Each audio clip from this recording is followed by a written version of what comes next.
حەزەکەم نصيحتێکی ئەو کەسانە بکەم کە لەم لەمانەیە تێکەوتون و زۆری شوێنەی ئەمانە زۆرە. ئێمە غەش هەرواتی ئەگەین تەماتە فرۆشەکانەوە تەماتەی جوانەکە خەنەبان و خراپەکە خەنە خوار، بەس نازانین تەماتە فرۆش غەشە بچکەکەیە، نەک بچووکە و بچووک نییەوە زۆر گەورەیە، بەس یانی ئەوە بچکەکانە، بەڵام هەموو ئەم ملەتە لەسەرەوە بۆ خوار هەمووی بۆتە غەشاش، مەگەر خوای تەعالا کەسێ زۆر ئیماندار بێ لەمە نەجاتی ببێ. هەر ئەوانە ئەڵێم ئەوانەی کە دەرمان غەش لە دەرمانە ئەکەن، غەش لە کاڵای ناو دوکانەکان و مارکێتەکانە ئەکەن، هەموو جۆرە غەشەکان با بزانن لەوانەیە لەو دەرمان و لەو خواردنە بەری مناڵەکانی خۆیان بکەون. ئەو خەڵکە کە تووشی سەرەتان ئەبێ لە ڕێگای ئەوانە تووشی سەرەتان ئەبێ، لەوانەیە مناڵەکەی خۆت، دایکی خۆت، باوکی خۆت، برای خۆت، خوشکی خۆت لەوانە بکڕن و تووشی ئەوە بن. بۆیە پێغەمبەری خوا صلی الله علیه و سلم فەرمی ئیمانتان تەواو نییە تا ئەوەی بۆ خۆتان پێتان خۆشە بۆ برای مسلمانیشت پێت خۆش بێ. تۆ حەزەکەی ئێستا تۆ بەهۆی دەرمانێکەوە بەهۆی خۆراکێکەوە تووشی نەخۆشیە بی؟ نەوەڵڵا کەس حەز ناکە. ئەی چۆن ڕازیت بۆ برایەکی مسلمانت ئەوە بکەیت؟ دەوەڵڵا ئیمانت نییە تا لەو جۆرە کەسانە ئەبی وەکو چۆن بۆ خۆت پێت ناخۆشە بۆ ئەوشت پێت ناخۆش بێ. ئەمجا بزانە کە خوای تەعالا ئەتبینێ، خوای تەعالا لە فێڵی چاو تروکانی چاو لە چاو جاروایە فێڵێکەکە خیانەتێکەکە ئەڕۆیتە ماڵی مسلمانێک ماڵی برادەرێکت سەیری ژنەکەیەکەی سەیری کچەکەیەکەی بە فێڵەوە، خوا لەوە ئاگادارە یعلم خائینەة الأعیون وما تخفی الصدور، و ئەوەی لە ناو دڵی شایە خوای تەعالا ئاگای لێیەتی.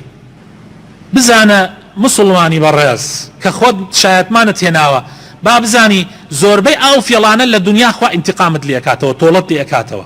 بزانە ئەی مسلمان مردن لە کتوپڕایە، مردن ئینزاری کەس ناکرێت پێشا بۆ وترێ کاکە فڵان ڕۆژە مری.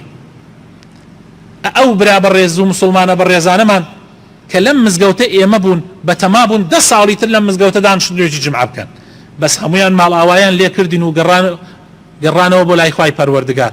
لەوانەیە هەفتەی داهاتوو چۆن ئەم هەفتە کە حەمە خوای تەعالا عەفی بکە یا ڕەبی، هەفتەی پێشوو دوای خودبەکە هات بۆ لای من باوشی پیا کردم، لەوانەیە ئەسڵەن مردنی هەلە بیر نەبوو بێ، بەس ئێستا ها لە ماڵی حەقی خۆیە، خوای تەعالا بە بەهەشتی بەرینی شاد بکە.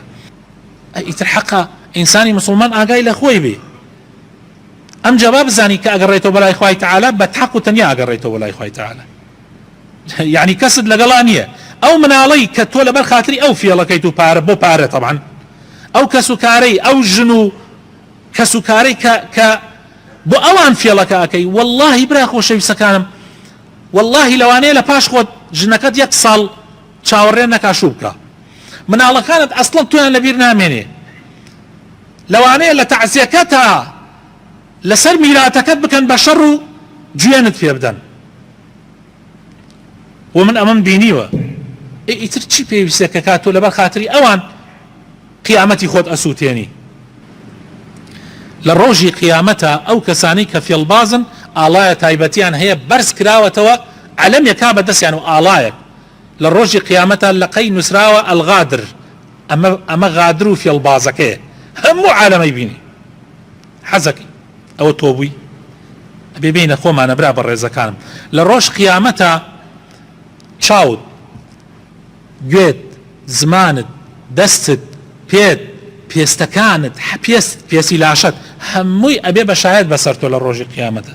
یعنی چەندێ ژێر بەژێر ئەو شتانت کردبێ ئەو فێڵانت کردبێ، خوای تەعالا ئاشکرایەکە جا بەر لە ئەوەی بگەینە ئەو ڕۆژە، بەر لە ئەوەی یەومە لا ينفع مال ولا بنون، نە ماڵ نە مناڵ ئیسفادەی نییە إلا من أتى الله بقلب سليم، إلا ئەوەی کە بە دڵێکی پاکەوە، دڵێکی بێغەش گەڕابێتەوە بەلای خوای تەعالا، بەر لە ئەوەی ئەو ڕۆژە بێتە سەرمانە با فریای خۆمان بکەین و دڵی خۆمان پاکەینەوە و فێر لە مسلمانان نەکەین.